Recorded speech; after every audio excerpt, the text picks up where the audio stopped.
What you looking at? Just got home from work. It was kind of a slow day. Just kind of like a little bit emotionally numb from like everything that's been happening the past few weeks. It's just like so much happening.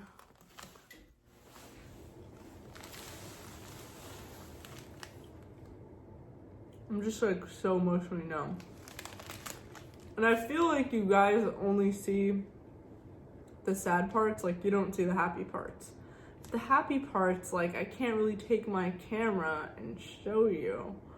I don't want to, but I'm so busy trying to survive. I feel like I'm always in survival mode. Always. And I don't know how to be in happy mode because I'm not relaxed enough to be in happy mode. And like sometimes there, things happen where I'm kind of forced to be in happy mode, but it's usually due to like something artificial, drinking alcohol, going out and drinking, other people kind of distracting me. But when I come back to like reality and understand the reality of my situation, the financial reality of the situation, it stresses me out. Like I've never felt safe, and I won't feel safe for a while. Sometimes I felt like okay enough to make more moves, more steps, big steps in my life, but I've never felt like really safe. The temptation is to just like try to marry someone that my parents set me up with, or like, some rich guy or whatever that just kind of has it all figured out. But even then I don't feel safe, like, because you're the only person that can make yourself feel safe financially, because if someone else is supporting you, you're like always gonna be beholden to them.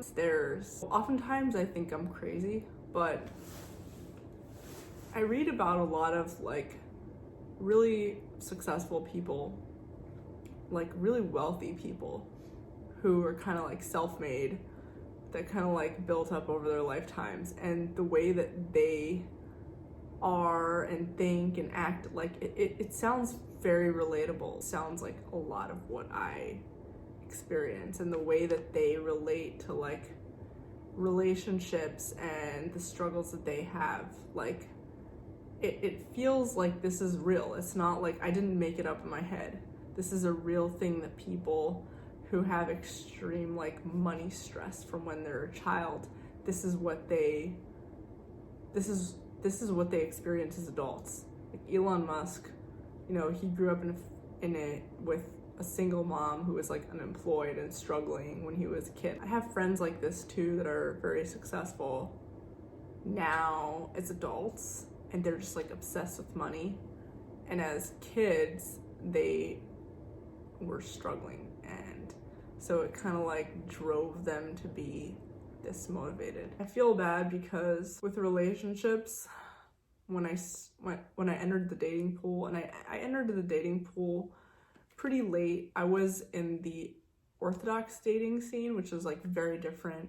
With Orthodox dating, we had matchmakers and we were kind of like set up, and it wasn't really as the way it is now, which is like where I just meet people and I date them if I like them. When I first started, I didn't really know what I was doing, and I was constantly getting ghosted or dumped, or like totally like the guy, like, and this wasn't so long ago. This was maybe like 5 years ago or something, where I'd like start seeing a guy, I'd be like obsessed over him. And like this happened so many times. Like I like start seeing a guy, I'd like suddenly be obsessed over him, like, oh, he's so cool. So it was like I came out of a rock because I was like super religious, and I was like, being set up on these match-made dates, super different structure, and then I'm suddenly out in the secular world, and I'm like trying to be normal, trying to talk to men in a normal way, and having no clue how people do it. They would get weirded out, and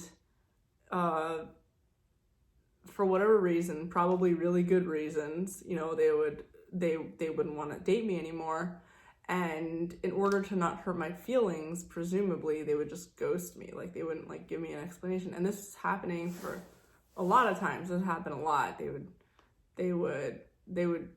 I would like be obsessed with them. Like, oh my God, you're so interesting, and try to talk to them and keep texting them. And they would get freaked out and they would just stop texting me and ignore me completely. And, you know, one guy was nice enough to tell me like, hey, you like me too much and you text me too much. Like, you need to stop, and that's why I don't want to talk to you. So that guy actually gave me an explanation. His explanation was that I like him too much. And so that was my beginning, my introduction to secular dating. Was I was constantly getting dumped and ghosted and not given an explanation why. So like fast forward a few years later, you know, I've learned a lot. A very important thing with dating, the only way, and it sounds cheesy and it sounds like a Hallmark card and people always say this, sounds like cheesy, but it's true. The only way you can make people like fall in love with you is if you can somehow make yourself fall in love with yourself. If you can make you fall in love with you, then other people are going to fall in love with you. And the way to make yourself fall in love with yourself is by doing the same things you would do in order to make someone else fall in love with you. Go on dates with yourself, have fun with yourself, take baths with yourself, go on trips with yourself, watch movies with yourself, take care of yourself, go to the gym, look good, do your makeup, hair, whatever. If you're a guy, do, you know, whatever guy stuff do, like guys do, I don't know. Like, just do things that make yourself feel good with you. Feel good with you. And oftentimes when people have like this struggle and are constantly being dumped, like I was constantly being dumped, it's a lucky thing because it forces you to like build yourself through that process because you're spending so much time alone. It builds character. It's important, you know, like at the end of it, I'm like looking back, I do not wish I was with any of those people. I am so glad that they gave me the chance to be on my own and build myself instead of wasting time with them, you know? And then, you know, a shift happened. Enough time passed that I learned how to be on my own, and I'm still not that great at being on my own, but like I became the dumper, not the dumpy. And that was a huge shift. I don't know if guys appreciate this. They don't. They won't appreciate it. But like, I try, if I want to end things, I try to make it pretty clear why. And obviously the reason isn't going to be nice. I know that personally, I would not want someone to just ghost me without an explanation. I'd want a reason. In the past, I think I was feeling so desperate and so scared of being on my own that literally anybody was good enough. And as I started to build myself up and build and find ways to survive on my own and find things that I like doing with myself, like being with myself started to be more favorable to like certain people. So the way to fall in love with you is basically if being with you is more fun than being with myself. The way to make people fall in love with you is fall in love with yourself first if you want people to fall in love with you, and look for someone who you can be more in love with than you are with yourself.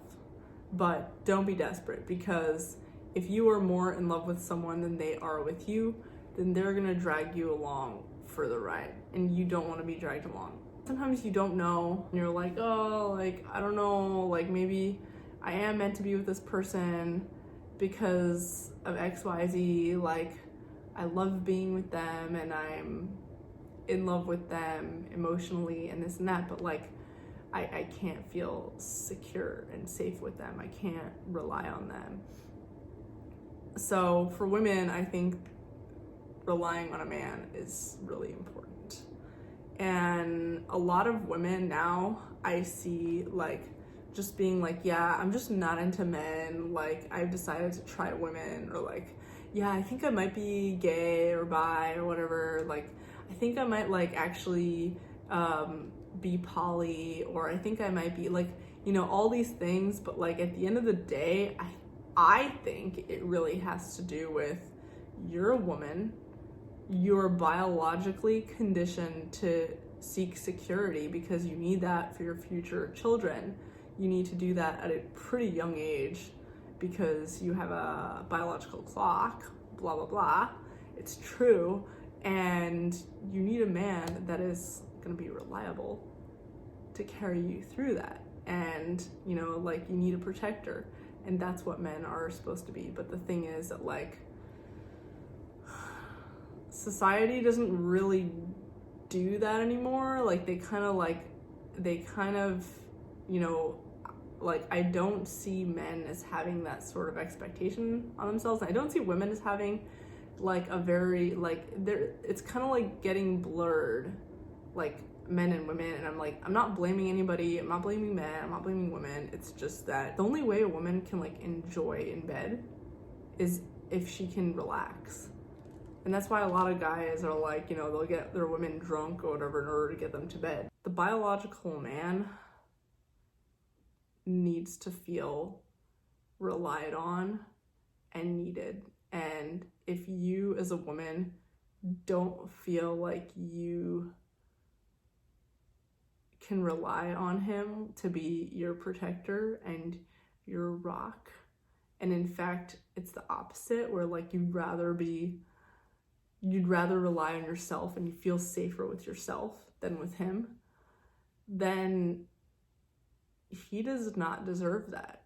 He deserves, there are plenty of women that are gonna think that he is good enough. All right, I'm gonna have my salad. I haven't been having like normal meals because I'm too lazy to cook. And I've been just like hyper-focused on like work stuff. I need to make this life stuff more interesting.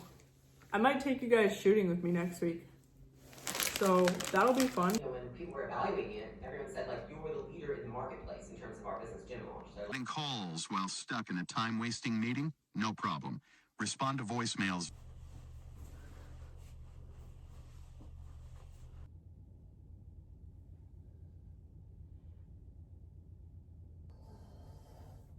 What are you looking at?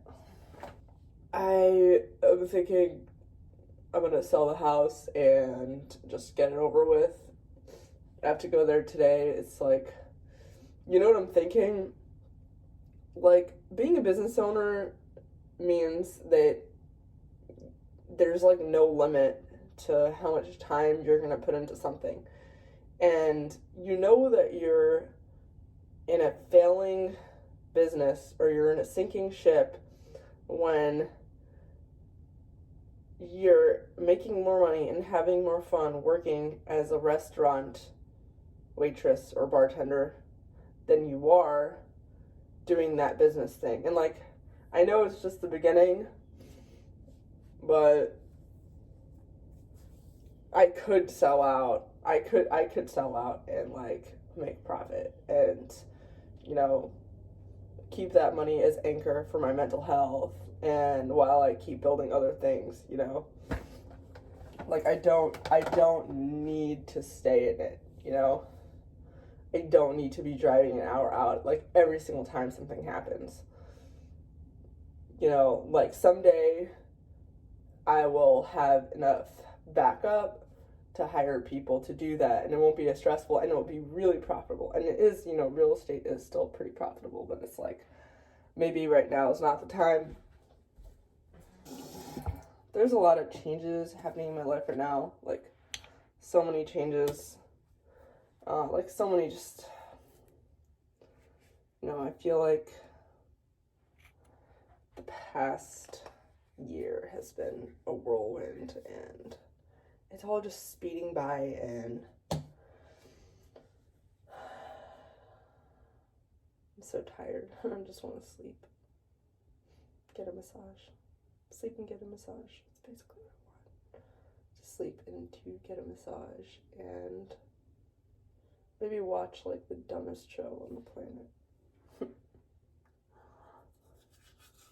9 a.m. I'm headed to the rental just to sort through a few things.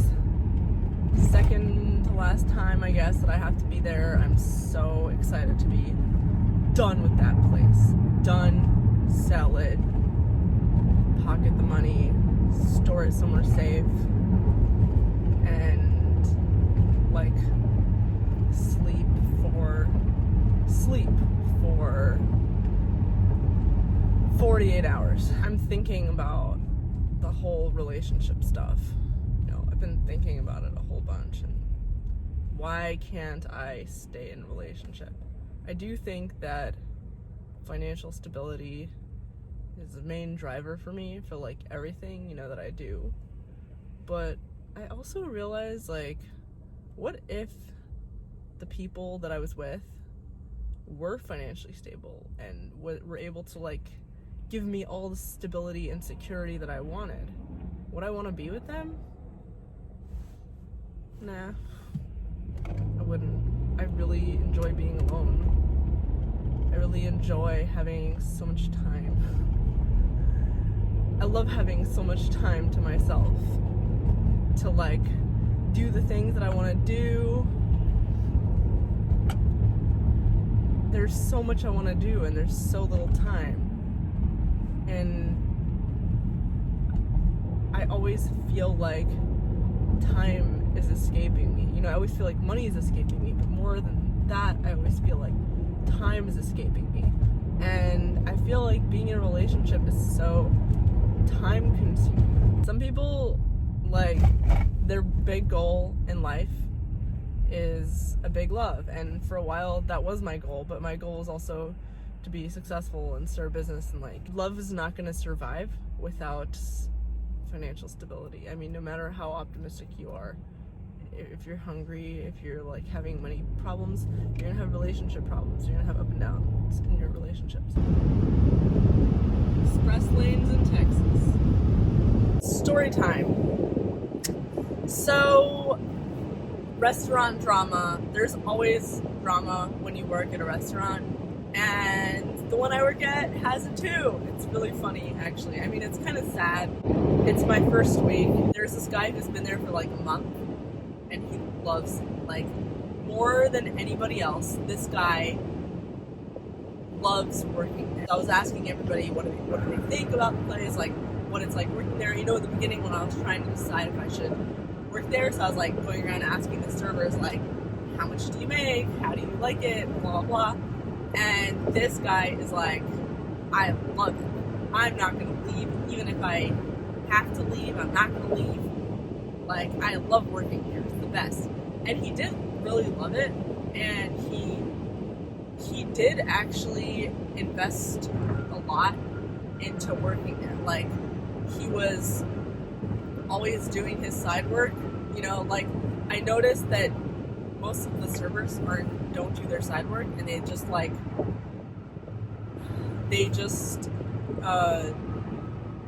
you know, they kind of like leave everything when they're done their shift. They just like leave everything. They don't actually like do their side work, and if they do, it's kind of half-assed. But this guy was actually doing all his side work, and he was really caring about everything, making sure, because he really liked his job. The one thing he didn't like was there was one of the managers is this like 24-year-old girl. She's very mature for her age, like very grown up. She's a restaurant manager, like, you know, she's got a whole bunch of people that are older than her working under her, and she looks really young. And I think this guy is weirded out by having, and he's kind of like rough around the edges, like white guy, like, I think he's weirded out by having like such a young girl being his boss. And so on the nights where she's the manager on shift, like, he will get like annoyed and he'll be like muttering under his breath, like, why is she, you know, who does she think she is? She thinks she's like cooler than me, or like she thinks she's like my boss, whatever. I mean, she is your boss. But I guess what was happening is that he was ignoring her when she was talking to him, and I think she senses that, and she's like pressing on it too. So she's like, yeah, like I think probably what's happening, like, I don't know, but probably she senses that he doesn't like respect her authority, so she kind of like pushes it more. He's like ignoring her, or like, you know, kind of like snubbing her off, like, who do you think you are? And so last night, or 2 nights ago, they got in a fight where like she's like, I'm talking to you, do you hear me? And he like just ignored her, and I guess he's being fired. And it's really sad because he was the only one who did his side work. He was like so invested in that job, and he would like stay there anyway. I feel bad. I wish I always took practicality into consideration instead of just like my feelings. You know, feelings are gonna change. Your relationship with your boss or your employee might shift. You know what I mean? So many things happen that change people's feelings, but the basic, like the foundational, practical stuff of the situation is gonna actually carry your feelings long term. And so, like, I don't know if I'm making sense, but I really wish that in the past I focused more on practical side of things. What is gonna make me money? What is gonna save me the most time? What is gonna be the most efficient? Rather than what do I like more? What do I, you know, who do I like more? What, you know, who's nicer to me? You know, because like people can be nice to you, but what is that going to help you? You know what I mean? Yeah. I love this movie. You need a job. I can watch it over and over again. I don't know how to do anything. I got a job for you. As soon as I get some more Vaseline, I'll give you a little chemical peel. Just rip all. There's a lot of guilt that I feel when I'm in a relationship and someone is there for me and, you know, taking care of me, or, you know, helping me with things, and like I feel really guilty for letting go of that, because then I feel like I used the person while they were there for me, and then just like let go of them. And you know, but the thing is that no matter how great a person is, like, you're not doing them a favor by keeping them in a situation that's not good for them in the long term. It's not good for you, it's not good for them. And you know, they might think that it's good for them, but ultimately being in a relationship with someone that doesn't appreciate you to the fullest is not good for anybody. Like, no matter how much you think they're amazing, no matter how amazing you think someone is, and you think they're so much better than you, like, being in a relationship with someone that doesn't appreciate you is not good for you. It's not worth it. I think that both is important, like thinking someone is amazing and them thinking you're amazing, like both. I think you need both. The test that I have for myself is just like, I really don't want to be in a relationship, and you know, until I get married, like I really don't want to be messing around. I don't want anyone, you know, near me, like physically, you know. I want to be judging someone based on the practical things in life and building trust, and I think everything else is gonna follow after that. They say that arranged marriages work. I mean, they only work, I think, if you are the one in charge and you're the one like thinking about all the things that you want and choosing someone based on the things that you logically want in a partner. And you can only know those things if you have spent enough time with yourself to know what you want and to know what you are. I had therapy today, and I was telling my therapist that I feel guilty. She's like, what do you feel guilty about? And I started listing like all the things I feel guilty about, and she's like, girl, you are so full, and she was talking in a southern accent, like, you are so full of guilt. Like, where is all this guilt coming from? Did you grow up feeling guilty about your parents all the time, about your siblings? And I was like, actually, yeah, I've always, it's a, Jewish guilt sort of thing. It's a religious thing, cultural, I don't know, Persian, like, just full of guilt. Like, I'm not there visiting my parents, I'm not visiting my siblings. Like, they're always using guilt. You don't care about your family? Like, what? You're not gonna be there for your family? You're not coming? And so I made a rule for myself where I visit my family. Like, I definitely am gonna be with my family twice a year on certain holidays, which I tell them in advance. And like, that for me is my way of like, I'm gonna be there, I'm gonna have fun with them, and I won't feel guilty if I don't visit them other times. And so for me, that's basically the way that I've managed to like curb my guilt, because otherwise for the past several years I have lost jobs over visiting my family at random times, because every time they say, come visit us, and like, they always have something going on. Someone's always getting married, someone's always having a baby, something is always happening, someone's always having some kind of party, and they always expect you to be there. And if you don't, then they'll guilt you. Like, they'll be like, what? Like, you don't care about your family? Family is the most important thing. And it's like, meanwhile, like, my life is just going to shit, and I'm, because of guilt, like, my life is just like in ashes, and I'm losing my jobs, and I'm like, everything is falling to pieces, falling apart, losing relationships, everything, just because like I'm going to visit my family because I feel guilty. It's like, how silly is that? How silly is it that like guilt is ruining my life, And so a big thing that I really want to work on is not doing things because of guilt, because when you get rid of the guilt, you don't get in relationships that you're not meant to be in, and you don't end up hurting people, because like a lot of times people end up, people feel guilty because they don't want to hurt another person, and in the end they end up hurting people even more. You end up wasting people's lives by being, in a relationship that is not good for either of you because of guilt. I don't want anyone to stay with me or do anything for me because of guilt, And so I don't think people want that either. But I'm not staying with myself out of guilt. I really actually enjoy being with myself, and it's fun, and I can do whatever I want.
so many mistakes. I hope I don't get like a copyright strike, because that would be dumb, because it's like it would be like full of mistakes and not even sounding like the original, and then it would just be a whole bunch of copyright strikes, so that would be dumb. But I did get the Game of Thrones sheet music, so I'm gonna start learning how to play that.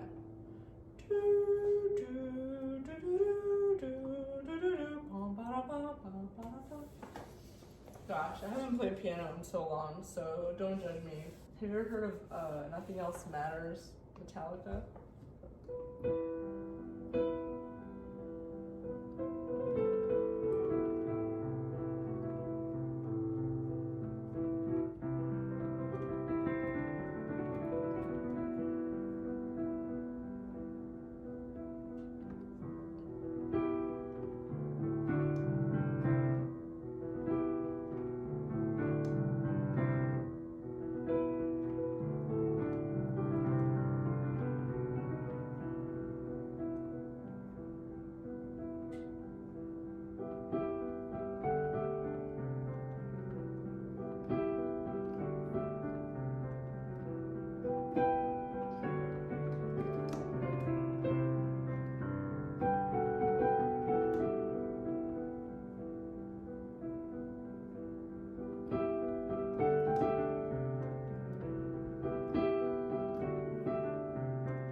I was thinking about today, so remember how I told you that my coworker, that guy, was gonna be fired because he like had sort of like a riff with the manager, and so he did get fired, and I saw him walking out of the restaurant, and he was really sad. He was just like really heartbroken, and like I could see it on his face. He was so sad, and I felt really bad. Like I don't know. You know, sometimes when I feel sad and I feel down and I feel like I'm not getting anywhere in life, like I have to stop myself and think like there are people who have it way worse than me. That guy, you know, he's had a really hard life. Just thinking to myself, like there's a lot of people that have a really difficult life out there, and you know, things could always be worse. You know, whatever you think that you are going through, it could always be worse. So yeah, that's what I'm thinking. Could have been worse, but I hope he's gonna be okay. I feel bad because he really wanted that job. It was like he was so happy to be there.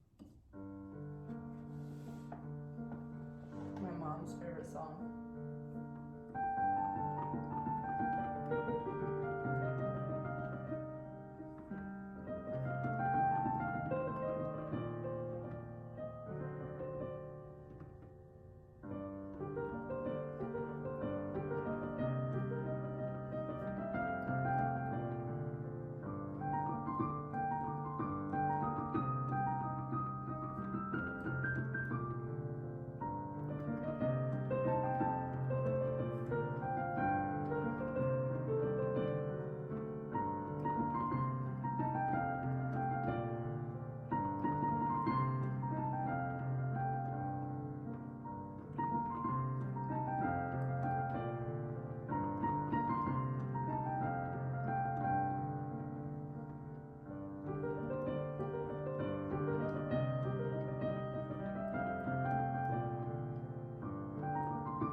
So one time I was live streaming and it was in DC. I was live streaming and I thought the camera was off and it wasn't off, and I was singing Mr. Sandman and a bunch of you caught it and someone even like recorded it, and it was so embarrassing.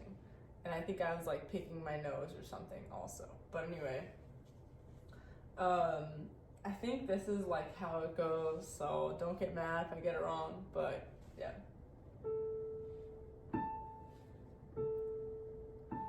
Mr. Sandman, bring me a dream, make her the cutest that I've ever seen, give her 2 lips like roses and clover, and tell her that our lonely nights are over. Sandman, I'm so alone, don't have nobody to call my own, so please turn on your magic beam, Mr. Sandman, bring me a dream. Mr. Sandman, bring me a dream, make her the cutest that I've ever seen, get her to lips like roses and clover, and tell her that our lonely nights are over. Sandman, I'm so alone, don't have nobody to call my own, so please turn on our magic beam, Mr. Sandman, bring me a dream.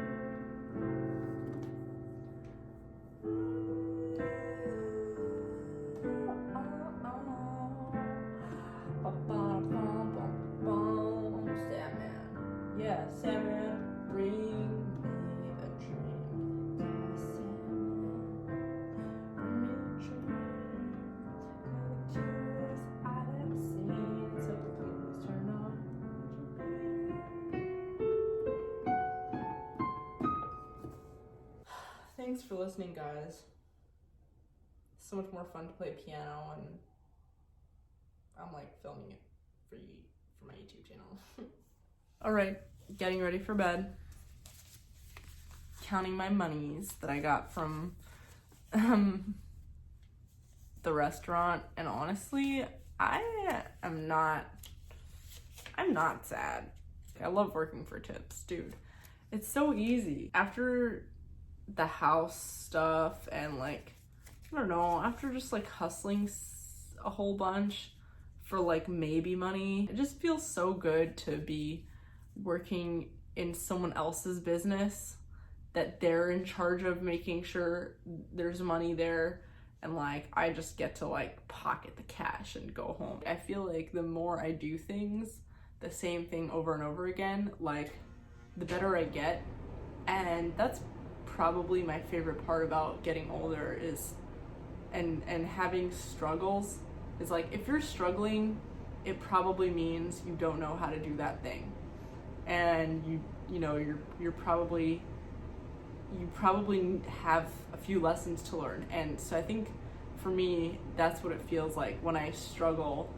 I feel like, I just have to remind myself of like, there are so many things I struggled with, like restaurant stuff I struggled with so much a few years ago, or social skills.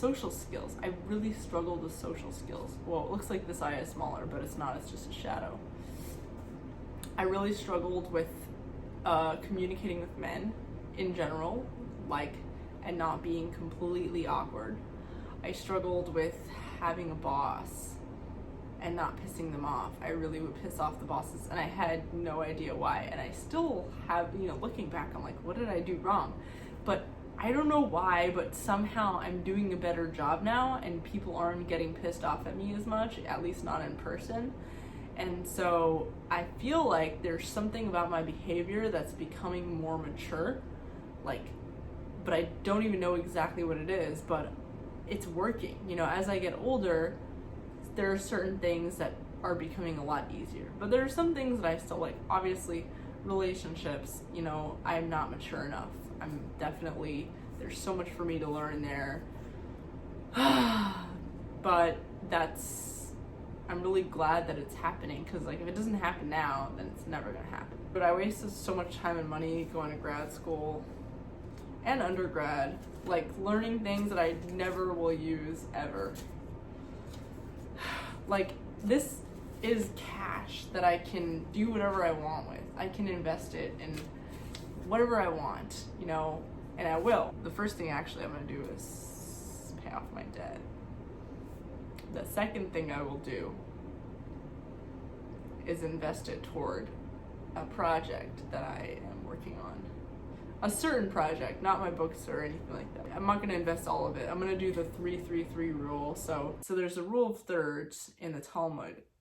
You give, when you make money, 10% of it goes to charity, but then there's 90% left. So from that 90%, you have to split it up into thirds. 30% you save, 30% you invest, and then 30% you spend on yourself. And you have to kind of like keep to this rule of thirds. Otherwise, you're not going to have like discipline in your spending, and you're going to like end up, you know, investing all of it and losing it and then going into depression, or you'll end up like spending all of it, or you'll end up saving and not moving anywhere. So you want to definitely kind of have a balance between personal budget, saving, and investing.